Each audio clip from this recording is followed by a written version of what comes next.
Ассалаумағалейкум. Бүгін сабағымызды жалғастырамыз. Анализ конструкции. Алдыңғы сабақта енді үйтіп қарадық. Метод распределения моментов дегенді балкада таптық. Усилияларды экзельмен демонстрация жасадым. Өздеріңіз қосымша іздестіріп, егер тереңірек зерттеймін десеңіздер, қосымша материалдар іздеуге болады, бірақ ағылшын тілінде болады, скорее всего, материалдар. Бүгін тура сол мысал британский еврокодта бір упрощение бар. Осындай балканы есептеген кезде бүгін сол қараймыз. Тоже метод распределения моментовпен, бірақ сәл упрощенный вариант.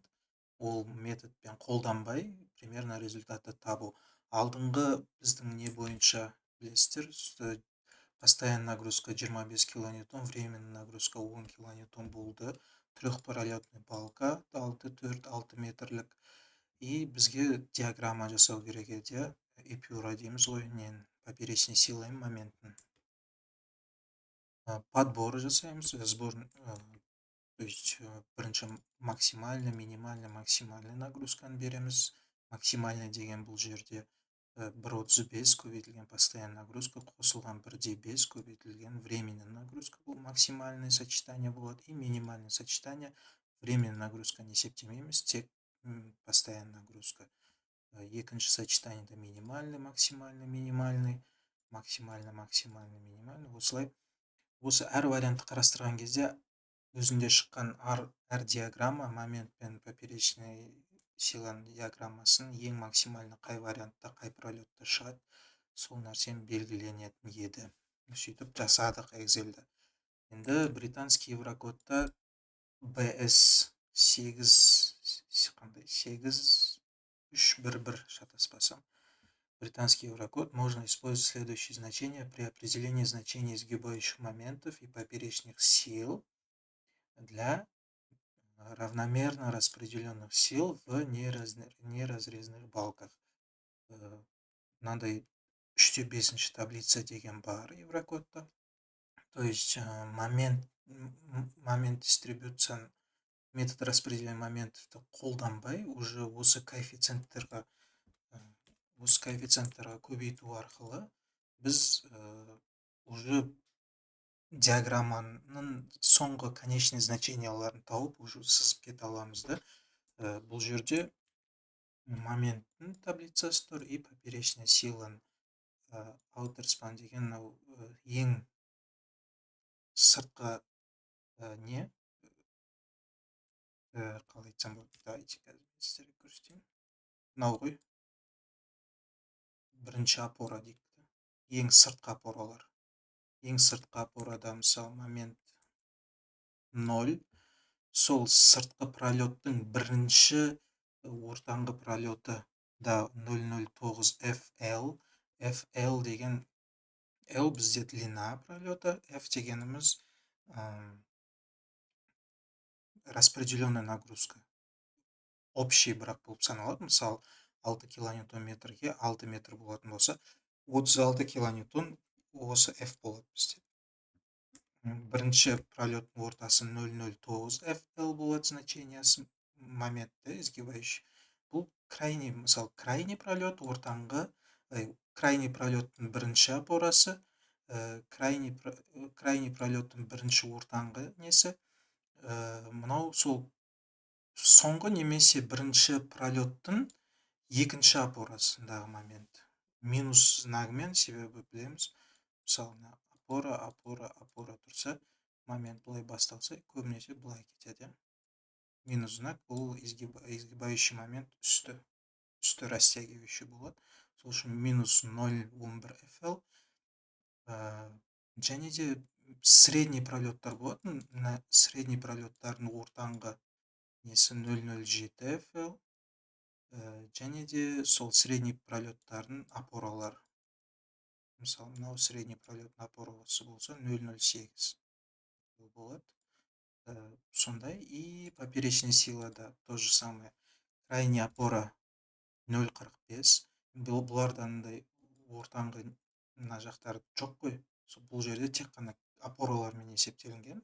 Поперечный крайний опора 0,45 F, средний опораларда 0,6 F, және де средний, мынау 0,6 F ең бірінші немесе ең крайний опораның, мынау мысалы ең крайний опора болатын болса, мынау соның бірінші опорасы, бірінші пролеттің, немесе мынау соңғы пролет болатын болса, мынау 0,45 болады, мынау 0,6 болады. И мына жақта мына опора ол 0,55 F. Осылай есептейді, бірақ өзінің условиялары бар. Кез келген неге жасалынбайды. Обязательно сосредоточенная нагрузка болмайды, равномерно распределенная нагрузка болу керек. Және де постоянная нагрузка үлкен немесе тең болу керек временная нагрузка. То есть постоянная нагрузка кішкентай, временная нагрузка үлкен болатын болса, тоже результат сәл некорректный шығады. Многопролетный балка болу керек, 3 немесе одан да көп пролетпен. Және де примерно плюс-минус пролеттардың размері бірдей болу керек, желательно 15%-тен аспау керек деп көрсетіліп тұр. То есть егер пролет 6 метр болатын болса, либо 6-6-6, либо мысалы келесі 0,15% қанша? 5 метр. 5, 6, 5 солай кетсе болады. Бірақ плюс-минус егер бірдей пролет болса, результат корректный болады. Қатты различие, мысалы 6 метр, келесі пролет 3 метр болатын болса, бұны қолдануға желательно, нежелательно. Давайте енді Excel-де тексеріп көрейік. Біздің алдыңғы неміз момент, метод перераспределения моментовпен мысалы қарадық. Бірден бағана тексергендерім ғой. Мысалы, да, бізде осы нагрузкамен бізде момент таптық, метод перераспределениемен поперечный силаларды таптық, и өзіміз сыздық 124, мына поперечный сила 168, 67, 168, 124. Бұл жерде бір нюанс бар, сол бағанағы салыстырып жатқан 6 метр, ортаңғы пролет 4 метр, ол 15%-тен кіші да негізі, бірақ сонда да көрейік салыстырып. И момент бізде осындай шықты. И давайте енді немен көрейік. Тура осы күштер, мынау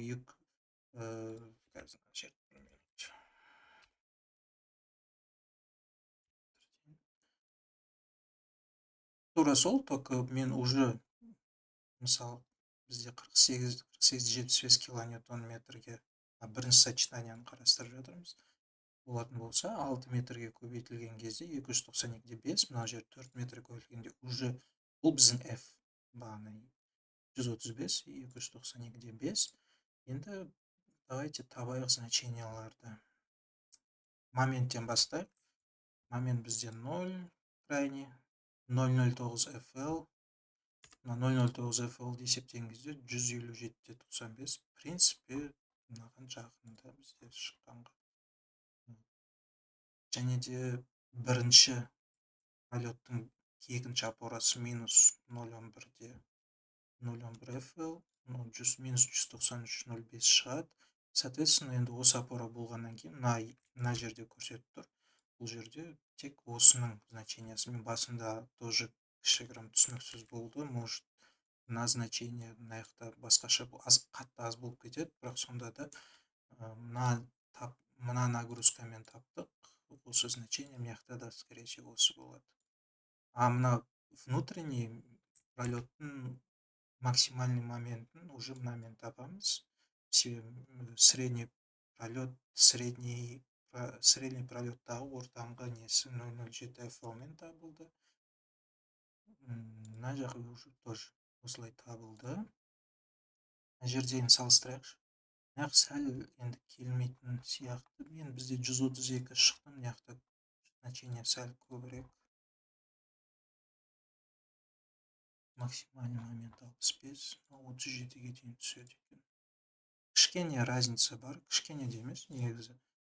Ну, грубый расчет. Может, пролет сақтамадық соқтан. Поперечная сила да вроде плюс-минус тоже қарадық. 0,45 F крайний, мына екеуміз 0,45 F 131 шықты.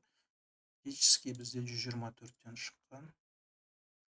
Енді сол мына пролет пен мына пролеттағы мына опоралардың значениесі бергі бетте, бұл жақта байқасаңыздар, екі значение бар.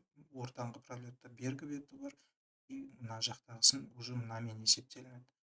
Мынау 0,6-мен есептедік, 175 шықты. Мынаусы уже мына нагрузкамен шығады формула бойынша. Бұл уже 0,55-ке кіреді. Ортаңғы пролеттардың несіне кіріп кетеді, 74. Осылай шықты. Давайте момент мен сіздерге скрить етіп қойдым.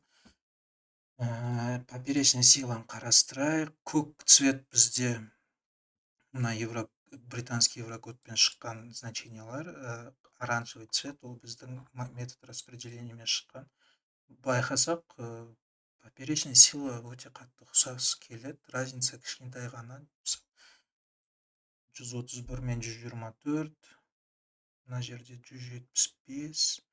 В принципе, менше нормальный сияқты. Енді моментте разницалар қаттырақ болған сияқты болып көрініп тұрды. Мына жерде дұрыс емес. Не суть?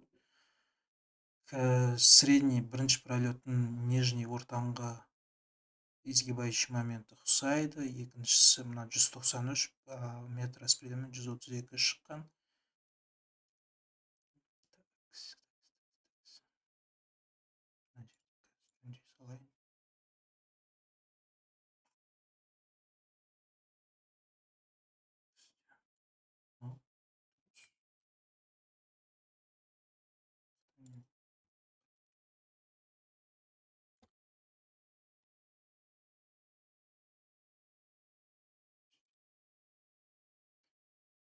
Енді сәл ыңғайлырақ. Ортаңғы пролеттарда различие бар. Давайте енді пролеттан 6 дейік. 6 метр десек.